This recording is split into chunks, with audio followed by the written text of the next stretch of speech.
how to buy jailstool token on Bybit wallet. Now before we start, this is not financial advice. I'm not professional or economic expert. So before investing in any project that you find on my channel, please do your own research. And also there is a referral code down in the description. You can get free money rewards on crypto with the best referral code. Simply goes below, fund your account and enjoy the benefits. Check them out in the description.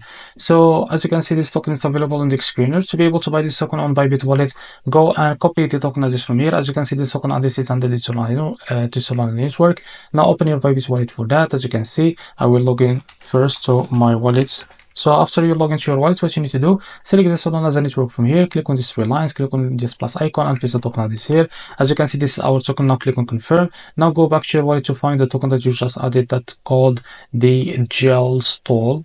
As you can see, this is our token. Now click on it. So after that, click on swap here and you will be able to redirect to the Bybit exchange platform to be able to buy this token. So what you need to do, just connect your Bybit wallet here, switch from here, from the top select the token that you want to buy, for example USDT, and make sure that you have enough USDT of course on your wallet. Now after that, type how much you want to buy. So here you will be able to see how much you receive of course. Now click on this little row, read that information and now click on swap and you will be able to buy this token on your Bybit wallet. So this is how to buy jailstool token on Bybit wallet. If you found this very helpful, please like and subscribe. See you next video.